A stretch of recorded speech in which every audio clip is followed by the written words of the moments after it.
This is the story of how I lost my virginity at my college campus, and it was one of my professors that took my virginity. This professor had a wife. Let's get right into it. This happened my freshman year in college, okay? A bitch just got there. If I'm being 100% honest, I never wanted to do the nasty because I was trying to save it for somebody special. After I graduated, baby, it was time for me to act up. And I most definitely acted up. Shit. So freshman year of college comes around. The first day of school and I walk into English class. See this fine, sexy, tall glass of water. See this man sitting at this desk in the front of the classroom. This man was Liam Hemsworth on crack. This is Liam Hemsworth. Bitch, do the math. Class starts and he introduces himself as the professor. Like, really? I wanted this man to rail me. Anyways, as time went on, the professor and I began to become really close. Maybe a little too close. He would ask me to stay after class and we would literally just talk. It became a regular thing. We got so close that we exchanged phone numbers. So close to the point where one night he called me and invited me to his house. So like I said, he calls me one night and invites me to his house. He said we were getting along really well and that he never did this to any of his other students, but since me and him created such a special bond that I was an exception. So I was like, "Your fine ass, sir, I will speed. Let me grab my keys." He gives me the address, I show up and he lets me in. We sit down and we just start talking about anything. He shows me around his house eventually. As he's showing me around his house, we get to some pictures on the wall. That's when I found out that he had a wife. Immediately no. Nothing else happened and I made an excuse to go home. He texts me and says that it sucks that I had to go home. He wishes we could have spent more time together. I told him that was most likely the last time we were going to spend together since he had a wife. Because I did give a fuck at the moment. But things changed. Finding out he was married made me so uncomfortable that I stopped answering his calls and I stopped replying to his texts. I also skipped that class for a little bit because I just felt so awkward. The professor sends out an email saying that there was a mandatory meeting after school. I go to that meeting, but when I show up, me and my professor are the only people there. Like I said, me and my professor started taking pictures and taking videos whenever we would hook up. That would lead to our downfall. Mind you, he was the one who asked to start taking those pictures and recording those videos because he wanted it for when I wasn't around. We were doing all this and we were still walking by each other in class like nothing happened. Well, one day I'm sitting in his class as usual. Just a normal regular day. I never would have thought anything like this would have happened. But I guess it's my karma. We're sitting in class and we're learning about whatever the hell. We were going over some notes that a student had asked to go over because they didn't understand, but the professor was having a hard time trying to pull up these notes. His computer screen was connected to the big screen that all the students could see. I don't know what it's called, a smart board? Some electronic screen. It's a projector. I googled it. His computer screen is on the projector and he's opening up a bunch of documents and files. And next thing you know, he clicks a file and all the pictures and videos of me and the professor naked together shows up on the screen in front of everyone.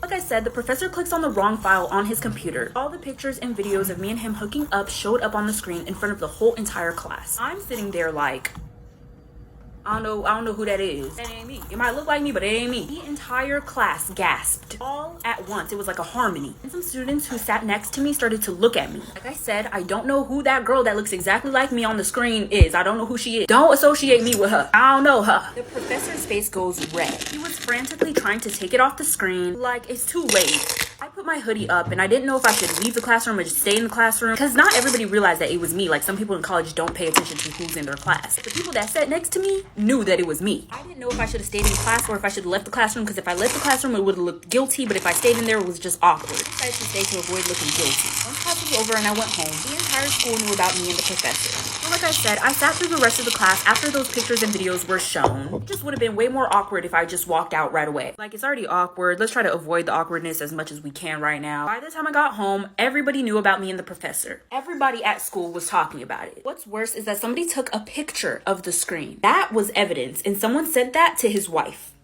A lot of people were asking me about what happened, but I didn't tell them anything because I didn't have any friends at that school and nobody deserved to know my business. I had not been in contact with the professor ever since. He had blocked my number and I tried to email him, but he wasn't answering my emails. He also stopped holding class the day after that happened. One day, he did email me back. He said from there on out to stop contacting him, and so I did. The school kind of swept everything under the rug. He did in fact get fired. The school said that if anybody reposted that picture of the screen, they would get expelled. I dropped out of college. It was definitely not worth it. So here's just a little reminder to never sleep with your college professor. Story time of why I'll never ride in a subway ever again. I was on my way home after spending the weekend with my friend. I sit on this bench waiting for my train. This bench was right in front of this wall. It was placed on the edge of the wall where you would like turn the corner. And on that wall behind me, there was a ledge. I had all my bags and I had my water bottle and I put it on that ledge. At the subway station, there was only like 3 people. Mind you, it was like nighttime. I noticed this creepy old man with a cane. Something in me was telling me to just Uber home, but I just stayed at the subway station because really nothing was going on for me to feel like that, if that makes sense. So I just ignored that feeling and waited for my train. cane. I turned around to get my water bottle so I could get a sip of it. I noticed this man sitting right on the corner of the wall, and he was not there before, so I was kind of creeped out. He just smiles and waves at me, so I smile and wave back. I get my water bottle and I take a sip from it. Well, the train finally arrives and I start to get my bags together so I can get on the train. By the time I got everything together, it seemed like everybody else had already gotten the train, except for the old man with the cane. As I was about to get on the train, he stopped me. He said not to get on the train because the man that appeared behind me had switched out my water bottle when I wasn't looking. It's a good thing I didn't get on the train. Or was it? Like I said, the old man stopped me because he said the man that appeared behind me had switched out my water bottle when I wasn't looking, and I had already taken a sip from it, so good thing I didn't get on the train. So now me and that old man were the only ones in the station. I thank him, and then I start to get tingles all over my body. Like, I'm getting really sleepy. So I start to leave the subway to catch an Uber instead. My body keeps getting more and more tired. Next thing you know, I black out. When I woke up, I was back on the bench, and the old man with the cane was sitting right next to me, looking at me. I started to panic, and he says everything is okay, and that when he started to leave the station behind me, he noticed that I was passed out, so he picked me up and took all of my stuff and put me back on the bench. And he stayed with me to make sure that I was safe, not just passed out in the subway station by myself. So I'm thinking, wow, this old man is literally amazing. I thank him and start grabbing my stuff so I can leave. Well, as I'm leaving, I get a really weird feeling. I decided to glance behind me one more time, and there I see the man who supposedly switched out my water bottle turn the corner and start talking and laughing with the old man with the cane. So like I said, I see that same man who supposedly switched out my water bottle and put something in my drink that made me pass out in the corner and start talking to the old man with the cane who had told me that that same guy switched out my water bottle. My blood runs cold and I run. I run out of their sight as fast as possible. When I get out of the station, I run for blocks, just in case they try to follow me. Once I get far enough, I hide behind a building and I order myself an Uber. I'm hiding behind a building because I'm super paranoid in case they're like in a car that drives by so like they don't see me. I wait for the Uber to arrive and I get in and I get home safely. My parents were expecting me to be home that night, so as you can imagine, they were super worried as to why I got home so late. I had just told them that I forgot something at my friend's house, so I had to turn around and go back, and that my phone had died, so I wasn't able to contact them. I didn't want to worry them, so I didn't tell them anything about the two men until I went upstairs to change. I took off my jacket. I noticed that the blouse that I had under it was unbuttoned. My bra was gone. And when I take off my pants, I see blood. That's when I run and tell my parents. So like I said, after that really weird encounter with those two men at the subway station, I get home safely and I start to undress, but when I take off my jacket, I noticed that the blouse that I was wearing under it was unbuttoned, my bra was gone, and when I took off my pants, there was blood. If you know what I mean. That's when I start crying and I run to tell my parents exactly what happened. I told them that I didn't tell them before because I didn't want to scare them. They were really understanding, and the next day we went to the hospital. Well, once I got checked, they said they found wooden splinters inside of me. I must have not even felt that because of all the adrenaline that I had running through my body. And then I start to think, but why would there be wood? And then I remember that that old man's cane was wooden. After we left the hospital, my parents and I filed a police report. They opened an investigation and asked me to describe what the men looked like. They said they would check out the cameras at the subway station. But when they got there, they were told that that subway station didn't have cameras. And so they decided to take DNA samples from my clothing that I wore that night. And a match actually came back. So once they took DNA samples from my clothing from that night, I was at the subway station. They found a match, and yup, it was that old man with the cane. But there was only one DNA match, and it was just that old man with the cane. I was able to tell them, like, yeah, that was that same guy with the wooden cane. Well, it turns out the old man with the cane was already in the system. He had gotten arrested before. He had attempted to murder and sexually assaulted his own niece. He had got let off on parole. There was so much evidence against him, and also the fact that he tried something similar on his niece. They arrested him again.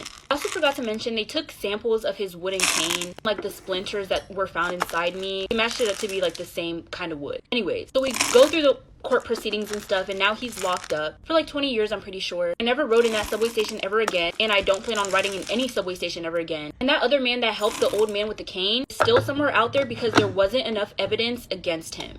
Story time on how I found out my best friend's boyfriend was abusing her. But not only was he abusing her, he had lured her into a cult and was using her for sacrifice. So me and my best friend were living together at the time. She was sitting on the couch taking surveys to make money online. She had made $3K in one day by doing these surveys. Link in my bio if you want to make bank. So she told me about this guy that she had been seeing. I was really happy for her because she had recently just gone through a bad breakup. The longer they were together, she started to get really sick really fast. She was a super healthy girl, like she worked out, she ate right. So the fact that she rapidly started getting sick as soon as she got a new boyfriend kind of worried me. So I tried to talk to her about it, but she got really mad at me. I was trying to tell her to go to the hospital to at least get checked out, but she kept refusing, and as we were arguing, she damn near passed out because how weak and sick she was. I didn't see her for a couple days after that. I thought that she had left the house after we argued. Well, after those few days, I started to notice a really bad smell coming from her room. So I go to check it out. When I open the door, I see her body just laying there. Laying there covered in satanic symbols, with a circle with a star in the middle, and there was blood coming out of her mouth. So like I said, I walked into my best friend's room and her body was just laying there. She was covered in satanic symbols and had blood coming out of her mouth. I thought that she had left the house after we argued and went to stay with someone else. I didn't see her coming in and out of the house, and she wasn't texting me. We did get into an argument, and I thought she wasn't talking to me because she wanted to cool off. So I immediately called the police. Took her to the hospital, and they also looked around her room and around the house. Well, when they looked around her room, they had found chewed up dead rats in her closet. She had found out that it was her eating those dead rats when she had went to the hospital, and they found it in her system. She ended up being in a coma. The police seemed really suspicious of me and was asking me a lot of questions. It does make sense because I was the last person to be seen with her. Well, a few days later, I get a knock on my door. It's the police. They arrested me on suspicion of trying to kill my own best friend. But not because they were suspicious of me, but because my best friend's boyfriend had told the police that my best friend had told him she had overheard a conversation while I was on the phone about me trying to get rid of her for good. The police had showed up at my house and had arrested me for suspicion of trying to murder my own best friend, because my best friend's boyfriend had told them that I had a plan to get rid of her for good. So police took me into custody. Apparently, my best friend's boyfriend had evidence against me, which was a note that she had written saying that I had a plan to get rid of her, which she had given to her boyfriend, who didn't know what to do with it until now. She had signed that note. They had checked the signature, handwriting, and the way that the letter was written with her parents just to make sure that it was really her. And her parents said, yes, this is 100% her. Mind you, I was completely innocent. Whatever she wrote in this letter was not true. My best friend is not the type to make up lies like that, especially about people who are really close to her. That's when I knew that her boyfriend definitely did something. Well, a miracle happened, child. A miracle happened. My best friend woke up from her coma. She said she was done being brainwashed by her boyfriend and she was ready to tell the police everything about the truth. So while my best friend's boyfriend is trying to tell everybody that I tried to kill my own best friend, she woke up from her coma. She was ready to tell police everything. She said she had met him in the library and they were looking for the exact same book. They started talking, he asked her out on a date, and everything was good from there. He was actually really sweet. He spoiled her, gave her everything that she wanted, and then he started inviting her to these therapy meetings. In these meetings, they would do satanic rituals. They would literally do chants and draw satanic symbols all over their body. And obviously this wasn't her thing, so she told her boyfriend that she didn't want to go to those meetings anymore. Well, that's when he started abusing her and saying things like, I buy you every single thing that you want and this is how you're gonna treat me. She was so blindly in love with him that she kept going to these meetings. And she never told anyone because she was scared of what he would do. Well, she started to get more and more uncomfortable around him, and he started to notice that. And in one of these meetings, they said that they would need a volunteer to eat dead rats for a sacrifice. Her boyfriend offered for her to do it. So like I said, her boyfriend was taking her to these meetings. It was a cult. In one of the meetings, they needed somebody to eat dead rats for a sacrifice. And her boyfriend basically offered up his girlfriend, my best friend. What the sacrifice was for, I have no idea. Anyway, so yeah, she's eating the dead rats and shit. And basically eating all these dead rats was supposed to like kill her. And he basically told her if he didn't eat the dead rats, then he would get his guys from the meeting to do something to her. Well, eventually the day of the sacrifice came. So one day he forced her to write the note. He was the one who forced her to write it. She didn't write it herself willingly. To basically say that it was me who put her in a coma and it was actually him, so he didn't get in trouble. They arrested him and he went to jail. This is why you should never let social media fame control your life. This is the story of the boy who lured his neighbor to his death for TikTok clout. 19-year-old Zach Latham would harass his neighbors for 2 years until they finally had enough. Lots of events led up to this incident, many involving Zach's reckless driving. Zach was emancipated at 17, joined the National Guard, and then moved in with his grandparents. And immediately he started having conflicts with his neighbors. His neighbors were the Durhams, and they were upset with how reckless Zach would drive past their house. Zach would purposely taunt his neighbors to get reactions out of them and record it in hopes that he could post it and gain some TikTok clout. Pretty sure his account got banned, so I'll be posting his videos on my Instagram story so my video doesn't get taken down. One day, Zach posted a video on TikTok of an argument he had with the neighbor's wife, calling her a Karen, and the video got 3 million views. The comments on the video were encouraging Zach to continue to mess with his neighbor. And in a desperate attempt for fame, that's exactly what he did. He continued with his reckless driving. A former National Guard continues to terrorize the safety of his community for views. Yet when he called the police, he painted himself as the victim. Police didn't interfere, so the situation turned deadly. You won't believe what happens next. Part 2 of why you should never let social media fame control your life. The story of the boy who lured his neighbor to his death for TikTok clout. So Zach continues to terrorize his neighbors. Since the video of him calling his neighbor a Karen went viral, he thought it was his time to shine. Mind you, the neighbors reported him to the police several times. They said that there was nothing that they could do because coronavirus caused all the courts to be closed. Zach had even tried to run over the neighbor's son with his car. This kid was crazy, like actually insane. He already had a criminal record. After Zach tries to run over the neighbor's son, Mr. Durham, the dad, drives onto the road to block Zach's car. I mean, at this point, Mr. Durham was probably thinking, okay, the police won't do anything. It's been 2 years and this kid is still messing with us. Time to take matters into my own hands. And that decision resulted in brutal death. So then Zach speeds back to his house and runs inside. On his front porch, his girlfriend is already standing there. She's recording this whole thing. And why is she standing there and recording? Because her and Zach planned this whole thing. They could record it and put it on TikTok. Neighbor's whole family follows Zach back onto his property. Zach comes out of his house with a stun gun and several knives. Part 3 of why you should never let social media fame control your life. Story of a boy who lured his neighbor to his death for TikTok clout. So Zach comes out of his house with a stun gun and several knives. Mr. Durham tries to grab Zach. Zach slashes Mr. Durham's arm with his knife. Zach then runs away into his garage. Mr. Durham follows Zach into his garage. Zach then fires his stun gun at Mr. Durham several times, and then proceeded to attack him and stab him under the armpit, which punctured his lung. And that resulted in Mr. Durham's death.